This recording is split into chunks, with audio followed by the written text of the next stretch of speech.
Bom, a tradição judaico-cristã de longa data trabalha a ideia de Lúcifer, embora esse nome não apareça na Bíblia. Não tem Lúcifer?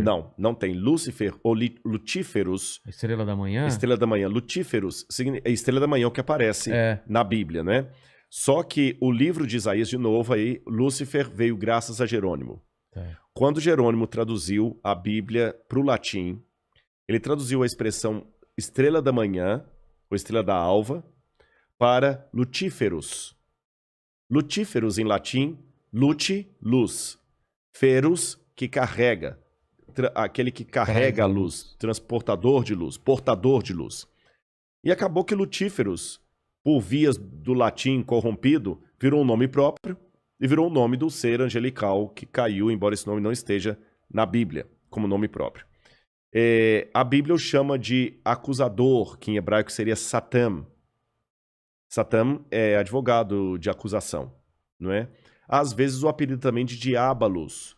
Diabolos em grego significa dia, através de, é a preposição grega através de. Você fala, por exemplo, em grego você fala diálogo. Logos, diálogos, através da palavra. Tá certo? A diáspora, semente lançada através de. Diarreia, que corre através de. É tudo grego, meu irmão. É tudo grego. Tudo bem de lá. E balos significa lançado.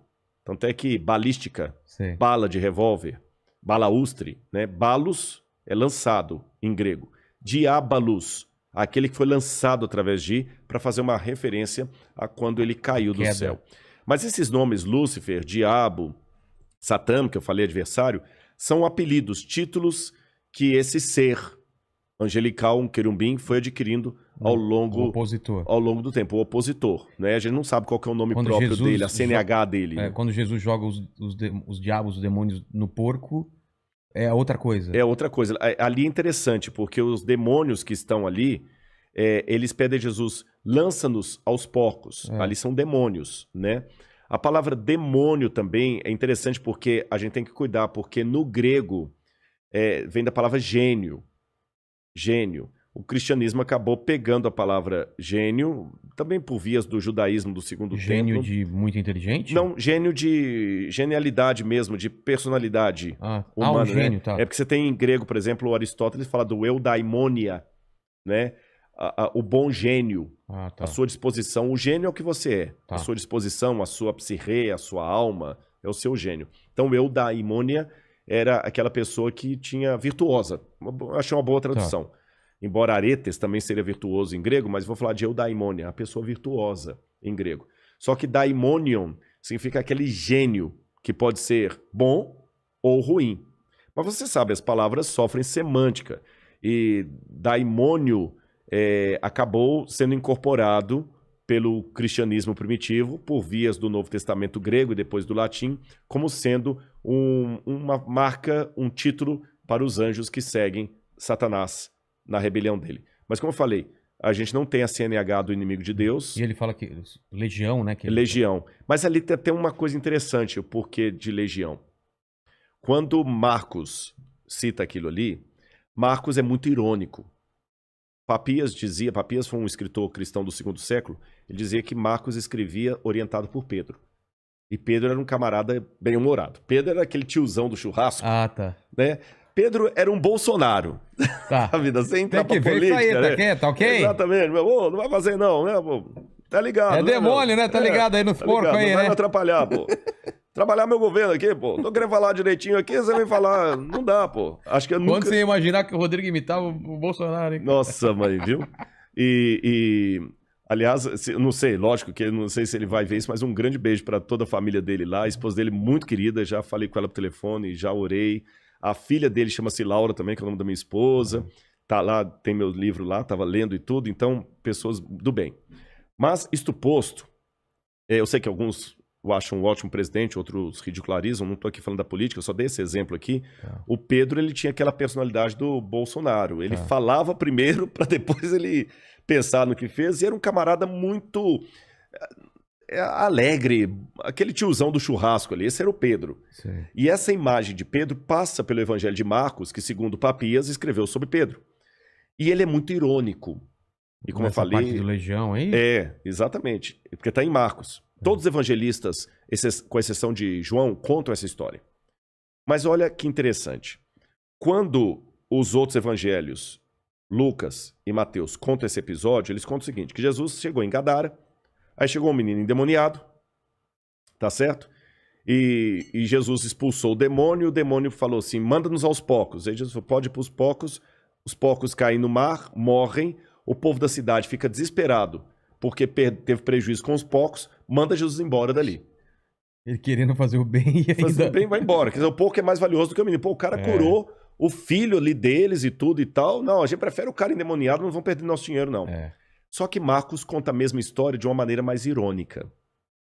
Você sabe que eu tenho uma maneira irônica, às vezes, de contar uma história. Eu posso falar, por exemplo, assim... uma vez uma mulher veio pedir ao pastor para orientar a filha dela. Mas o pastor falou, por que eu vou fazer isso? Se todo domingo, depois do culto, vocês comem pastora milanesa no almoço. Ele está apenas falando de maneira irônica o fato de que acabou o sermão, que a família fica detonando com o pastor no almoço e no jantar, e o filho vai crescendo sem respeito pelo pastor. Entendi.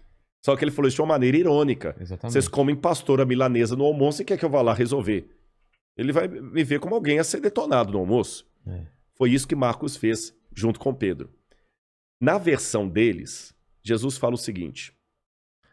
Jesus fala assim, ele fala assim, ó Jesus, por que viestes nos expulsar do país? Os outros falam, por que você veio nos atormentar antes do tempo? Aqui eles falam, por que você veio? Não nos mandes para fora do país. Pastava ali, pelas montanhas, uma manada de porcos. Porco não pasta. Quem pasta é a ovelha, vaca. Porco não pasta. E porco não é criado em montanha. Porco é criado em vale. Quem ficava em montanhas eram soldados romanos. E quando Jesus pergunta assim, qual é o teu nome? Ele fala Legião, que era o nome das milícias romanas. Exatamente. Aí ele fala, pode ir para os porcos. Quem ficava vigiando as colinas eram soldados romanos. O que Marcos quis dizer? Marcos não está dizendo com isso que a história é fictícia, que não aconteceu. Ele apenas pegou uma história que aconteceu, como eu dei o exemplo, e contou de maneira irônica. O que ele quis mostrar? Veja bem, o povo judeu queria que o Messias viesse para livrá-los dos romanos. Os romanos são os demônios de Israel. Jesus, o Messias, tem poder para livrar vocês dos romanos. E por que ele não fez isso? Porque vocês, à semelhança dos gadarenos, estão mais preocupados com os porcos que vocês vão perder do que com a liberdade que o Messias vai trazer. Exatamente. Você entendeu? Por isso que tem aquela ironia ali. A verdade, a história aconteceu, mas Jesus contou de uma maneira irônica. E eu vou te falar, sinceramente, eu já tive situações em que eu estive em cena de possessão demoníaca de alguém e é muito diferente de uma esquizofrenia, de um problema de bipolaridade, de uma depressão. É como a gente vê em filme, muda a voz, tem uma força sobre-humana. Exatamente. A gente não deve esquecer, o diabo ele não é monótono.